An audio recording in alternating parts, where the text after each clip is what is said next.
నమస్కారం సార్. నమస్తే. సార్ ఫైనల్‌గా రఘురామకృష్ణంరాజు గారు నిన్న టీడీపీలో జాయిన్ అవ్వడం చూసాం సార్. మరి ఇప్పుడు టీడీపీ నుంచి ఆయనకు ఎమ్మెల్యే టికెట్ ఇస్తారు అని చెప్పేసి కొన్ని వార్తలు రావడం చూస్తాం. మరి ఎక్కడి నుంచి ఇచ్చే ఛాన్స్ ఉంది? అసలు ఇస్తున్నారా?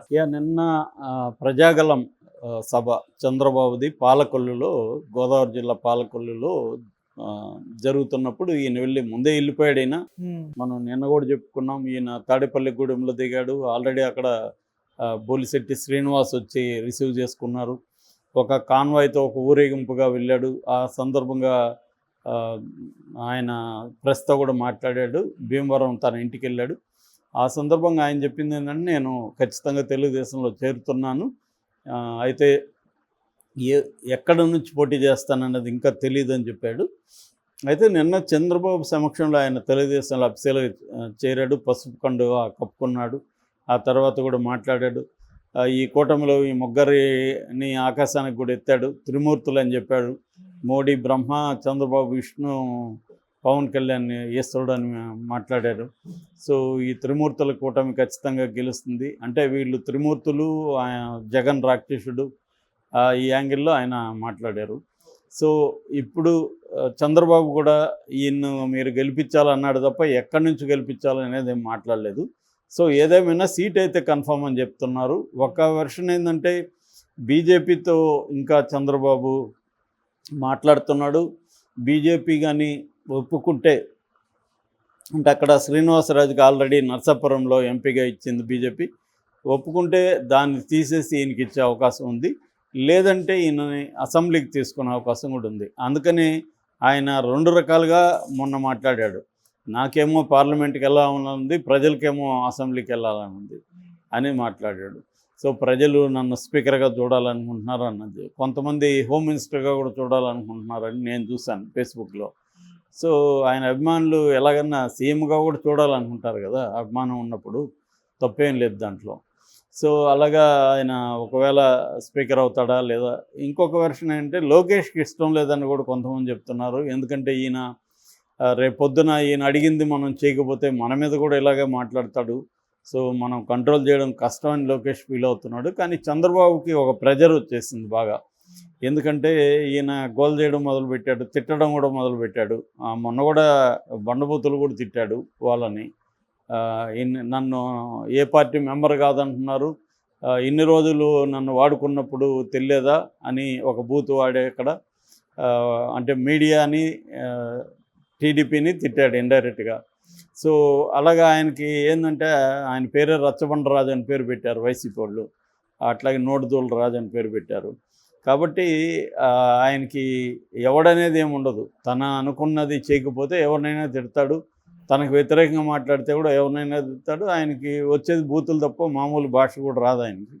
బూతులు లేకుండా మామూలుగా ఆ ఏరియాలో ఇలా బూతులు మాట్లాడేవాళ్ళు నేను ఎవరిని చూడలేదు. అక్కడ చాలా మర్యాదగా మాట్లాడతారు. గోదావరి జిల్లాలో అంటేనే మర్యాద భాష. మా రాయలసీమలో బూతులు మాట్లాడతారు, ఇక్కడ తెలంగాణలో మాట్లాడతాం.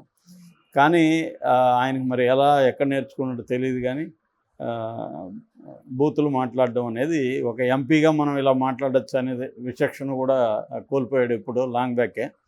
సో దాన్ని వీళ్ళు కూడా ప్రోత్సహించింది, తెలుగుదేశం మీడియా కూడా దాన్ని బ్రహ్మాండంగా ప్రోత్సహించి వీళ్ళు కూడా టైటిల్స్ కూడా లమ్ కొడక అని పెడుతున్నారు.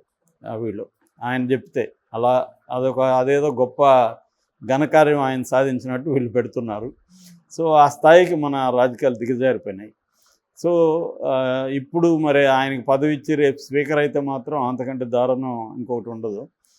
కానీ చంద్రబాబు పాయింట్ ఆఫ్ వ్యూలో చూసినప్పుడు ఆయనకి ప్రెజర్ వచ్చేసింది. ఎందుకంటే ఇన్ని రోజులు ఆయన్ని వాడుకునేది ఎవరు? తెలుగుదేశమే. తెలుగుదేశం మీడియా లేకపోతే అసలు అతన్ని ఎవరు పట్టించుకునేవాడు కాదు. తెలుగుదేశం మీడియానే రోజు పెట్టడం, రోజు ఆయనకి ఛానల్స్. వాళ్ళు ఎవరో చెప్తున్నారు మొన్న, మామూలుగా పీక్ టైంలో 60-70 కోట్లు సంపాదిస్తాం మేము, అలాంటిది రఘురామకృష్ణరాజుకి ఇచ్చాం మేమని. అంటే అంత త్యాగాలు చేసింది తెలుగుదేశం మీడియా. సో అంత డబ్బులు 100 కోట్లు లాస్ అయినా పర్వాలేదు, రఘురామకృష్ణరాజుకి ఆ స్లాట్ కేటాయిస్తారు. సో ఆ స్థాయిలో చేసినప్పుడు ఇప్పుడు ఆయనకి సీట్ ఇవ్వకపోతే, ఆయన జగన్ సక్సెస్ అయితే ఖచ్చితంగా రేపు పొద్దున ఆయనకి సీట్ లేకపోతే జగన్ ఆయన ఇబ్బంది పెట్టే అవకాశం ఉంది. రేపు జగన్ అధికారంలోకి వస్తే, రాకపోతే ఇబ్బంది ఏం పెట్టలేడు, వస్తే అధికారంలో పెట్టే అవకాశం ఉందని చెప్పి. సో రేపు పొద్దున ఆయనకి ప్రాణహాని కూడా జరగచ్చు. సో ఇలాగా వదిలేస్తారా వాడుకొని అని ఒక చంద్రబాబు మీద ఒక ప్రెజర్ అయితే బాగా వచ్చింది. ఎందుకంటే మోరల్గా చంద్రబాబుకే బాధ్యత ఉంది, బీజేపీకి ఏమి లేదు నిజానికి. ఎందుకంటే ఈయన బీజేపీకి ఏమి ఉపయోగపడలేదు. బీజేపీకి ఆల్రెడీ జగన్తో మంచి సంబంధాలు ఉన్నాయి. ఇప్పుడు కూడా బీజేపీ మంచి ర్యాపోతోనే జగన్తో నడుస్తుంది. అందుకనే మోడీ ఆ మధ్య వచ్చినప్పుడు కూడా చిలకలూరుపేటలో జరిగిన సభలో కూడా ఎక్కడ జగన్ని పేరు పెట్టి పిలవలేదు, ఆయన అడ్రస్ చేయలేదు, జగన్ విమర్శించలేదు. ఓన్లీ వాళ్ళ మంత్రివర్గంలో మాత్రమే పోటీ ఉంది, అవినీతికి పోటీ పడుతున్నారు అన్నది తప్ప జగన్ అవినీతి పడడానికి కానీ, జగన్ని ఓడించాలని కానీ, చంద్రబాబును ముఖ్యమంత్రిని చేయడానికి కానీ ఎక్కడా పిలిపోలే. ఆయన వేరే రాష్ట్రంలో ఎట్లా మాట్లాడతాడు అంటే ఇండియా కూటమి వర్సెస్ ఎన్డీఏ కూటమి, అదే నెరేటివ్లో ఆయన వెళ్ళిపోయాడు తప్ప ఎక్కడ ఏం మాట్లాడలేదు.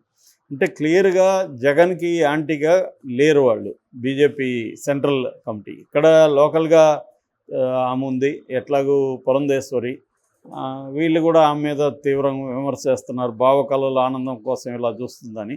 ఆమె ఏ స్థాయికి వెళ్ళిందంటే ఎవరెవరిని మార్చాలి, ఎవరెవరిని పెట్టాలి కూడా ఆమె చెప్తుంది. ఎవరెవరిని మార్చాలనే దగ్గర ఓకే, ఎవరిని పెట్టాలో కూడా ఈమె సజెస్ట్ చేస్తుంది అనమాట.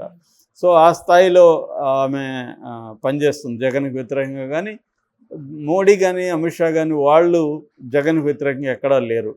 సో ఈ కాంటెక్స్లో బీజేపీ నుంచి అక్కడ ఇస్తారా రఘురామకృష్ణరాజు సీటు అనేది మాత్రం $1 మిలియన్ వచ్చింది. ఎందుకంటే జగన్ ఆపించాడని ఆయన ఆల్రెడీ ఆరోపించాడు. మరి అది నిజమైతే వాళ్ళు ఇవ్వకూడదు, జగన్ ఆపించగలిగితే.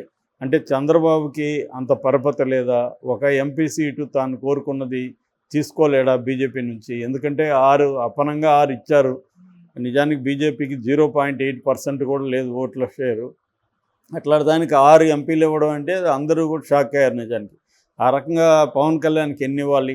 ఎందుకంటే పవన్ కళ్యాణ్కి 6% మినిమం ఉంది ఓట్ల షేరు.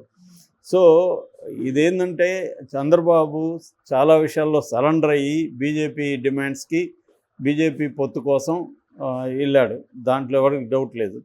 కానీ ఒక్క నర్సాపురం సీట్ ఇప్పించుకోలేడా అనేది అందరూ ఆయన అడుగుతున్న ప్రశ్న.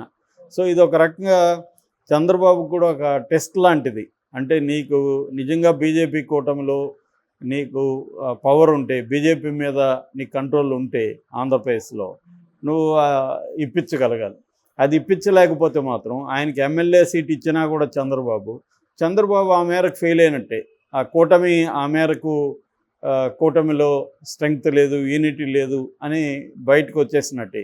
రెండోది ఏంటంటే కూటమిలో జగన్కి కంట్రోల్ ఉందని కూడా బయటకి వచ్చేసినట్టే ఆయనకి కానీ నరసాపురం వీగిపోతే. సో ఆ రకమైన ఛాలెంజ్ని ఆయన రఘురామకృష్ణరాజు కూటమికి తీసుకొచ్చాడు.